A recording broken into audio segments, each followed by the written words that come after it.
Well, this video is going to be pretty divisive, isn't it? MMO Bomb dropped an article earlier this month titled, "Yep, I'm officially worried about the future of Pantheon now." This has created a firestorm around Pantheon, and to be completely honest with you, rightly so. I'm gonna be straight up with you in this video at the outset. I'm probably gonna be a bit more frustrated and negative in this video than some other creators have been. And it's because I'm frustrated. But it also doesn't mean that I've given up on Pantheon as an MMO. I haven't. In fact, I still think that the MMO will potentially eventually launch. I'm just much more concerned about it now than I was before. And it has more to do with the things in between the lines instead of the actual big elephant in the room. And that is basically the fact that Pantheon needs money. I wanted to wait for Visionary Realms to get their message out before making a video on the subject, so after confirming we'd be hearing from them on the 26th, I knew it was worth waiting because when it comes to crowdfunding and independent games, the reaction to a firestorm from a company is sometimes as important as the actual reason for it. Before we get too far into this, let's discuss what exactly caused all the frustration and concern with Pantheon, why I personally have a problem with it, their response, and then hopefully end with some kind of positive here, as is the nature of this channel, right? We could all use a little bit of positivity. I'm wearing the Grogu hat because I'm sparing you the negativity of my really bad hair day right now, and also because Grogu's cute. The article from MMO Bomb and the producer's letter from Visionary Realms both focus on a mode within Pantheon called 247. Just mentioning this immediately summons the ghosts of Ashes of Creation's Apocalypse, Star Citizen Squadron 42, Final Stand Ragnarok, and whatever the hell Chronicles of Elyria was trying to pull. I'm not trying to use this video as a seance for dead projects, but we still have to at least kind of talk about those.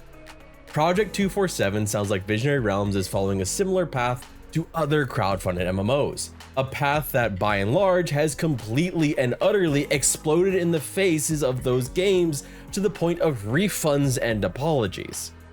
Therein lies the first problem. Pantheon is doing something that will be perceived deeply negatively from the moment that it is announced. And until this past Citizencon, I would have suggested it might be an impossible task to spin this into a positive. But I guess almost $500 million and Mark Hamill can do a lot for spin.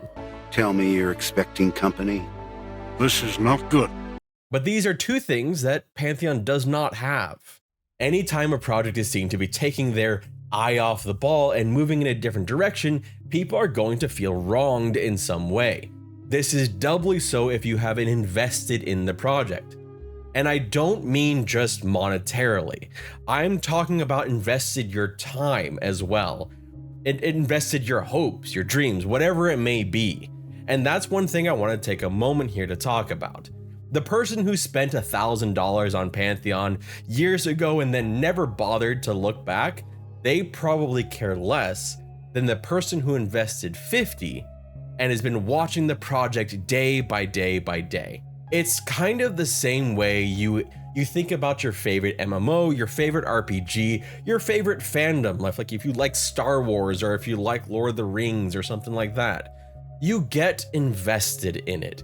It becomes a part, a very small part still, but a part of your personality. So when something goes wrong, or at least is perceived as going wrong, there are personal feelings attached to that. And I want everyone watching this right now to take a moment and really just kind of think about that this is a small sliver of people's personality, their investment or non-investment in this gaming project, their hope of a game that will capture the things that they miss from games that they loved when they were a kid. It's not just simply, oh, well, at least I didn't back that, or I'm really sad that I backed that, or I'm really hopeful that I backed it.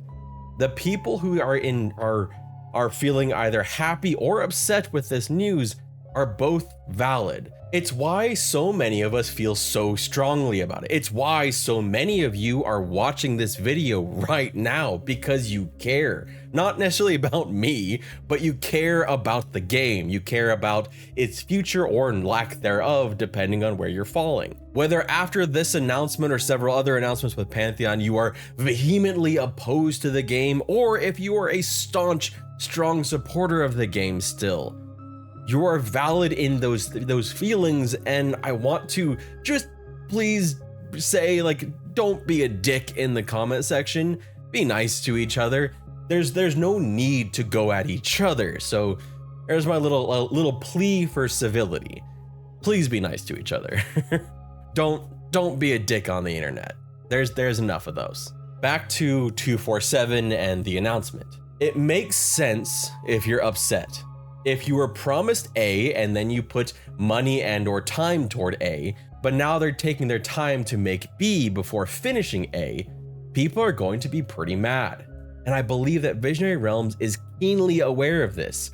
And that's actually my biggest concern. It's not 247. It's the fact that they needed this in the first place. But we'll get to that in a little bit when we talk about their response. I don't think there is a way to spin this as openly positive no matter what. I have been critical on this channel of other MMOs diverging into distraction territory. It's a running joke at this point how many times I bring up the disaster of Asher creation that was Apocalypse. Something I think they'd like us all to forget, but I never will. As well as attempts by Camelot Unchained, Chronicles of Elyria, and Star Citizen to spin off funding into single player games. So it'd be disingenuous of me to not be critical here too, just because I like Pantheon and I want it to succeed. I am critical. I do not like this. I do not like this move at all. I see it as a net negative for Pantheon, and I see it as one of the things that I see both the net negative of them doing it in the first place as well as needing to do it in the first place. But I also want to point out something that has kind of been a frustration for me, not necessarily just with Pantheon, but with all of these Kickstarted MMOs, with the exception of Chronicles of Elyria, because just keep that game over here. All these MMOs that have been worked on for 5 or 10 years, people, small teams, normally 10, 20, 30 people that have been putting their time into those games, that have been earnestly trying to make a game that is incredibly difficult. I don't think a lot of us really consider the scope of an MMO and just how much goes into it, and how much work goes into it, and how much money goes into it. And I think potentially some of these companies that spun up to create MMOs using Kickstarter without a publisher didn't necessarily consider that too. And that's where we get to, you know, in about a decade from the original Kickstarter era that was, and that's a larger subject, but I covered that in another video that I'll link down below if you're interested. But the thing that comes up with these a lot is people call them scams. And to me, that's inaccurate, because scam would be having ill intent from the beginning, having ill intent of trying to scam people out of money. Basically, whatever Logan Paul's next project is, I don't see this as being the same thing. I see you can call things failures, but I don't think you can call them scams. But I'm certain there will be at least like 15 comments that say it's a scam. But I think that is just a personal gripe of mine. I don't see putting 5 to 10 years of your own life into a project, whether I can't see that being a scam, you know? I mean, for me, all I have to do is look at Fractured Online, a game that will maybe not do well, I'm not sure yet, but they have a team that has been, once they broke from Game-A-Go, they've been essentially working on the game for free because they want to make the game. They believe in the game.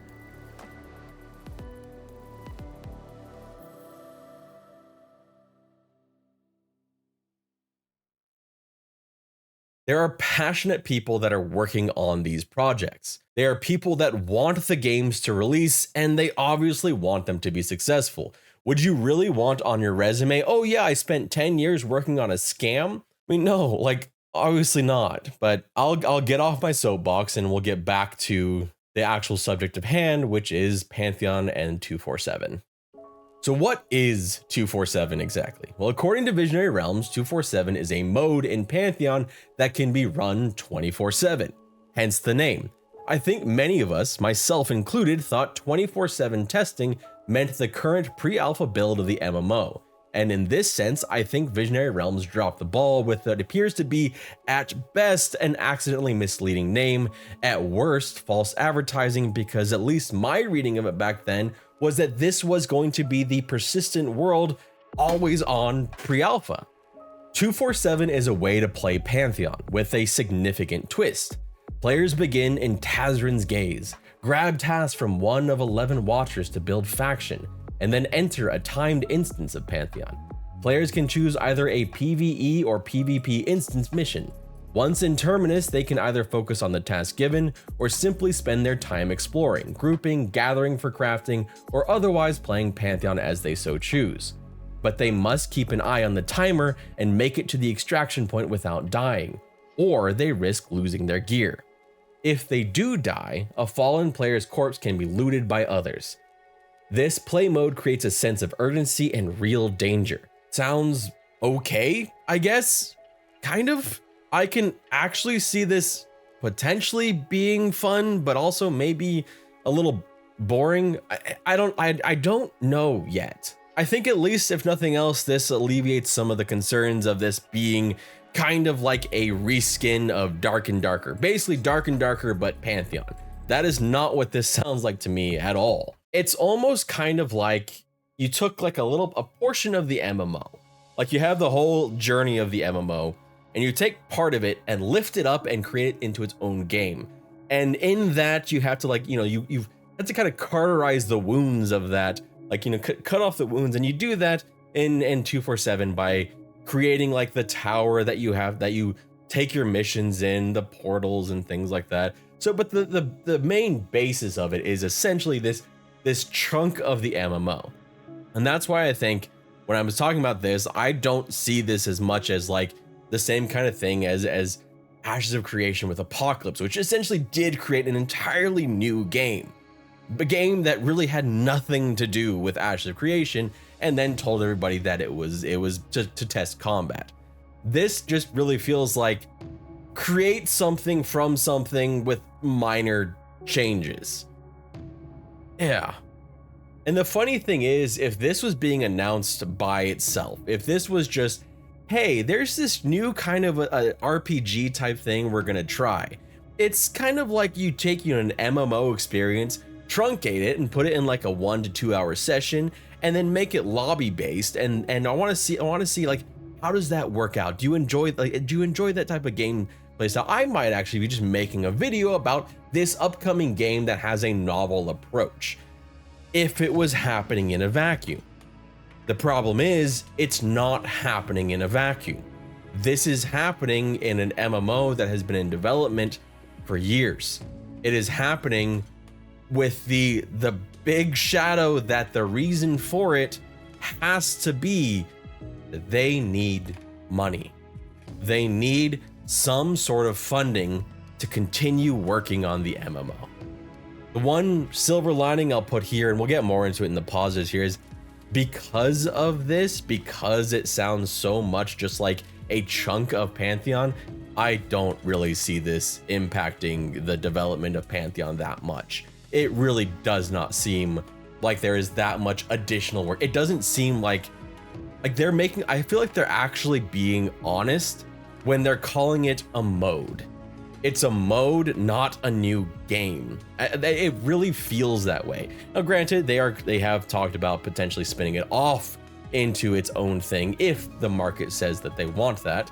But it does, at least right now, it feels like it's just part of Pantheon that's been lifted up and removed from the rest of it. But there is another part of the producer's letter that I actually did appreciate in how kind of upfront they are. It is a worry for me. It is probably the biggest worry for me, period. More so than just the 247 thing. And like I said, it's the need for 247. Let's get into two different quotes from the producer's letter and kind of break it down a little bit. As we continue to gather feedback, we have also given some more serious thought to the question that many will ask upon reading this. Do we intend to sell 247 as a standalone title? The answer to that is a solid maybe. While we are absolutely preparing for that option, we are still gathering information from our players and from the market before we make a final decision. That is something I wanted to hear from them in this letter and why I waited for the letter, as is this next part. Crowdfunding in general has its peaks and valleys, and crowdfunding for Pantheon is currently slowing. It's not time to panic, particularly since crowdfunding isn't the only funding fueling Pantheon, but it's an example of how development funded in this way tends to take much longer than other funding methods. If crowdfunding continues to slow, we cannot bring on new staff, and the velocity of the project reflects that. If funding increases and stays peaked, then velocity speeds up. We feel, as do a lot of our followers, that we need to find ways to speed the project up. 247 is a potential way to do that. This is why seeing 247 and knowing that Visionary Realms must know just how much backlash they were going to get for this, having seen it happen over and over again with other kickstarted MMOs that have really had to like backtrack, apologize, give refunds because it pissed off so many people, that I think that they were just at a point where they had to make that difficult decision. And that is that need to make that decision. Again, that is my concern. Why did they have to? Money. Pantheon has never boasted the same kind of funding as games like Ashes of Creation and Star Citizen, or even Camelot Unchained, which is still somehow pulling in $15 million investments. Compare that to the announcement from 2022, which put total investment in Pantheon at about $5.34 million. And there's a big discrepancy. Note that that is not all of the funding Pantheon has, as the number does not include any of the crowdfunding, as stated in the July 2022 producer's letter. In all of these cases, except Star Citizen though, those are shoestring budgets for an MMO in 2023. I mean, holy shit. Star Wars The Old Republic reportedly cost $200 million to make over 6 years with 800 staff. That's not an excuse for these games, kickstarted crowdfunded games. It's more perspective. And why in the other video about them, I was kind of theorizing like, is it even possible to make a crowdfunded game? And that brings the question to everyone's mind who invested their personal capital in Pantheon. What's going to happen to the MMO going forward? And honestly, we don't know. So is it time to panic? Yes and no. To make a move like this is not a sign of health or a healthy project. It's a sign of need, at least as far as where I'm sitting. There's some YouTuber on here that has no idea of the inner workings of these projects. Development of Pantheon is getting long in the tooth, and they know that. The game is getting to a point where it's starting to feel outdated. And I think that that's something that they're recognizing and seeing, and that's pretty evident with the two most recent announcements. The art change from realistic style, not super realistic, but kind of realistic style in a dark tone, and to the more cartoony, more easy to produce art style that did give Pantheon its own kind of look that has, been referred to as kind of Fortnite-esque. But at least the reasoning for that was essentially given that it speeds things up. It makes it easier and faster to get things done. And that kind of makes sense. They're at a point where they need to. It was also an art style because they were realizing, I think, that the art that they were planning on in 2014, 2015, 16 doesn't work as well in 2022 or 2023 or 2025. It's one of those interesting things where an MMO being in development long enough to see art styles change, kind of like what, if EverQuest 2 had been in development longer, they would have been able to see that their art style didn't age perhaps as well as others. But it's also this new announcement of 247 and this obvious like admission of need of funding, and that you know, crowdfunding is slowing for Pantheon and they're still a long way off from completing the game, I think is just this realization of where they're at. I mean, why else at this stage of Pantheon's development would they be making this choice to consider this kind of secondary project to try and find some source of funding for the game, knowing that it's not worked for other places? Backers of Ashes of Creation prefer not to mention Apocalypse, or Camelot Unchained is struggling with mountains of refund requests. Chronicles of Elyria has basically just fallen under tons and tons of lawsuits. And none of those games, beyond everything else, have proven financially successful. None of those secondary projects have done the thing that they took the PR hit to do. And that, I think, is the biggest concern. That even with this PR hit, is it going to work? The only one that feels like it might potentially work is Squadron 42, and yet it feels like they don't need that money anyway. Some of these other games have tried to find other ways to make up for lack of funding, like Ashes of Creation having different cosmetic skins for mounts and pets in their backer packages, and basically finding other ways to sell access.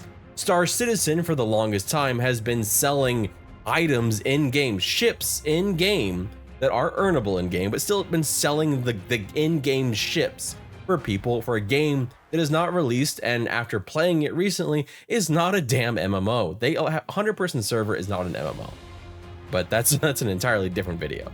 And of course, with a lot of my audience, they're going to look at EverQuest Next and EverQuest Landmark and the sale of Founders Packs, and how Landmark eventually did launch and then was unceremoniously closed, how EverQuest Next was just canceled. But that's an example of a company, Sony Online Entertainment, that was not a indie company. It was a full-fledged huge company. And I think that worked out so badly. You basically saw everyone who was working on that at the time gone. Like someone like Smedley left, Holly is gone. Like so many of those people are no longer there, and the company itself has been sold multiple times. SOE was sold to Columbus Nova. Columbus Nova then sold what became Daybreak, and Daybreak was then sold to EG7. Basically, that screw up killed the entire company in a way. It's one of those things, like there are deep scars of players feeling like they have been betrayed when companies are realizing that what they're trying to do is too difficult. And that's kind of what I'm feeling here.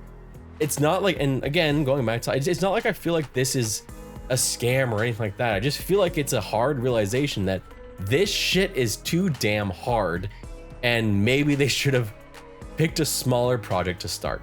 So, are there positives? With all the doom and gloom, is there anything positive to say here? VR is going to be fighting an uphill battle to sell this game. Again, because it's been done before, disastrously. The same words will fall on deaf ears when backers of the MMO hear, "It'll help us test," or "It'll help us speed up development of the MMO." The only way that they're going to be able to convince people, it's not going to be people like me coming out and saying, it just feels like a little bit of slice of Pantheon. It's going to be results. It's going to be them actually speeding up development of the MMO. It's going to be them actually showing that this is helping with testing, or making sure that the game is actually fun and worth playing. At this stage though, it is so important for VR to be upfront and state that this is about cash flow needs and the cost in developing an MMO, something that wasn't really done in the case of Apocalypse with Ashes or others. Lying, misspeaking, or sugarcoating at this stage will not mend the ashes of bridges long since set aflame. On the upfront and honest front, after their producer's letter and the video showing us Pantheon 247, I'd give them about an 8 out of 10. And I say that just because they were honest about the need for additional funding and that the pace of funding has slowed. I deducted 2 points just because I get frustrated every time I hear any company say some usual platitudes. I understand why they're necessary, especially for a wider audience, but that doesn't mean I appreciate them. That said, My positive isn't 247 though. It's not me seeing this and thinking, oh, you know, maybe this game or this mode or whatever they're trying to call it is going to result in increased funding for Pantheon. If it does, I kind of feel like it would be incidental funding. I don't know that taking a slice of an MMO and putting it on a timer is going to work, especially a game like Pantheon that has kind of a slower pace to it. I don't see how you're going to kind of mesh those ideas together. So it kind of just brings me to this final question of why not just have the whole alpha out there? Why not just let people in for alpha access? I imagine that would kind of bring in some more funding, because if someone can pay less money and start playing, they're generally going to. Or why not go in the early access route and have the game developed over the next couple of years while in early access? It's not going to look good. It generally doesn't look good. But when you're facing this kind of option, there are other bad options that may be less bad than this bad, you know? That's just kind of where I'm sitting here, and just I'm a fucking YouTuber, you know? I've never developed a game in my life, but that's like, I'm just like, why didn't we just get alpha access instead of alpha access mode?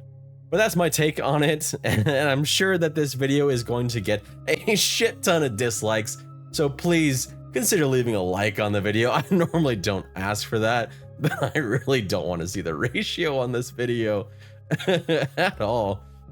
Cheers, everyone. Thank you so much for watching. My name is Redbeard Flynn, and I hope you have a wonderful day. In world, always on pre-alpha.